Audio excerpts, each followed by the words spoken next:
ஆன்மீக நண்பர்கள் அனைவருக்கும் அன்பு கலந்த வணக்கங்கள். இன்றைக்கு நாங்கள் ஆன்மீகம் சம்பந்தமான பதிவில் பார்த்தீங்கன்னா, ஏகாதசி என்றால் என்ன, விரத பலன்களை பற்றி நாம் இன்றைக்கு பார்க்கலாம் வாங்க.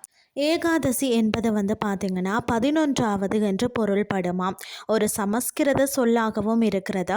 ஏகாதசி என்பது பார்த்திங்கன்னா ஒரு மங்களகரமான நாளாகும். இது வளர்ப்புறை மற்றது தேய்புறை ஆகிய இரு நிலவு கால பகுதிகளிலையும் வரும். அதாவது 11வது திதியாகவும் இருக்கிறது. ஏகாதசி என்பது பார்த்திங்கன்னா 10 புலன்கள் மற்றது மனதின் செயற்பாடுகளை உலகியல் ஆசைகளில் இருந்து பார்த்திங்கன்னா இறைவனை நோக்கியதாக மாற்றுவதையும் குறிக்கிறது. ஏகாதசி விரதத்தின் முக்கியத்துவத்தை பொறுத்த வரைக்கும் ஏகாதசி அன்று விரதம் இருப்பது என்பது இறைவனிடம் கொள்ளும் அன்பு மற்றது நம்பிக்கையின் மிக உயர்ந்த வெளிப்பாடாகும். இது ஒருவரின் வாழ்க்கையில அமைதியையும் நிம்மதியையும் கொண்டு வருகிறதுனே சொல்லலாம்.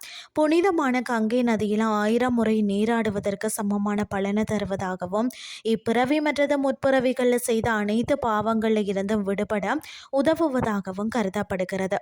ஏகாதசி விரதம் என்பது இந்துக்களால் பெரிதும் மதிக்கப்படும் மற்றது முக்கியமான விரதங்களில் ஒன்றாகும். இது நிலையற்ற மகிழ்ச்சியை தேடி பொருள்சார் உலகின் பின்னால் ஓடுவதற்கு பதிலாக அமைதியான ஆனந்தமான மற்றது ஆன்மீக வாழ்க்கைக்கான பாதையை காட்டுகிறது. இது அலைபாயும் மனதை கட்டுப்படுத்தவும் உதவுகிறது. சுக்ல ஏகாதசி மற்றது விஷ்ணு வழிபாடை பற்றி பார்த்தீங்கன்னு சொன்னால், சந்திர சுழற்சியின் 11வது நாளான சுக்ல ஏகாதசியை முழு முதற் கடவுளான விஷ்ணுவை வழிபடவும் விரதம் இருக்கவும் மிகவும் உகந்த நாளாக இருக்கிறது. ஏகாதசி விரதம் என்பது தவம், விரதம் மற்றது பற்றின்மை ஆகியவற்றை கடைபிடிப்பதற்கான ஒரு வழியாக இருக்கிறது. ஏகாதசி விரதமும் உடல் ஆரோக்கியத்தை பொறுத்த வரைக்கும் சந்திர சுழற்சியின் 11வது நாளில் பூமி ஒரு குறிப்பிட்ட நிலையில் இருக்கிறதால அன்று விரதம் இருப்பது உடல் ஆரோக்கியத்திற்கும் ஆன்மீக வளர்ச்சிக்கும் ஏற்ற சூழலை உருவாக்குவதாக நவீன அறிவியல் கூறுகிறது. நட்சத்திரங்கள் மற்றது ராசிகளின் குறிப்பிட்ட அமைப்பின் காரணமாக ஏகாதசி அன்று நீர் அருந்தாமல் விரதம் இருப்பது உடல்ல உள்ள அதாவது நச்சுக்களை வெளியேற்றி மனம், உடல் மற்றது ஆன்மாவை தூய்மைப்படுத்துகிறதுன்னே சொல்லலாம்.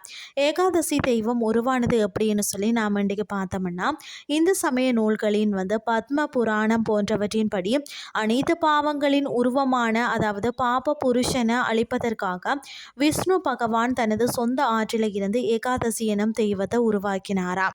ஏகாதசி அன்று தானியங்கள் ஏன் தவிக்கப்படுகிறதுன்னு சொல்லி பார்த்தீங்கன்னா, இந்த நாளில் தானியங்களின் பாவங்கள் தங்கி இருப்பதாக கூறப்படுகிறது. எனவே தான் அதாவது தானியங்களை உண்பது கண்டிப்பாக தடை செய்யப்பட்டுள்ளது. உண்மையான ஏகாதசி அனுசரிப்பு, அதாவது ஏகாதசி என்பது வெறும் உணவை தவிக்கிறது மட்டுமல்ல, அது சுய கட்டுப்பாட்டை கடைப்பிடிப்பதற்கான ஒரு காலமாகவும் இருக்கிறது. இந்த நாளில் பக்தர்கள் தீவிரமான இறைநாம ஜபம், புனித நூல்களை படித்தல் மற்றது ஆலய தரிசனம் ஆகியவற்றில் ஈடுபடுறாங்க. இப்போ வாங்க ஏகாதசி விரதம் ஏன் கடைபிடிக்கப்படுகிறதுன்னு சொல்லி பார்க்கலாம். ஏகாதசி அன்று விரதம் இருக்கிறது இறைவனிடம் கொள்ளக்கூடிய அன்பு மற்றது நம்பிக்கையின் மிக உயர்ந்த வெளிப்பாடாகும். இது வாழ்க்கையில் அமைதியையும் நிம்மதியையும் கொண்டு வருகிறது. இன்றைய ஆன்மீகம் சார்ந்த பதிவு உங்களுக்கும் பிரயோசனமாக அமைஞ்சிருக்கும்னு சொல்லி நானும் நம்புகிறேன். இதே மாதிரி மற்றொரு ஆன்மீகம் சார்ந்த பதிவோடு உங்களை சந்திக்கிறேன். நன்றி.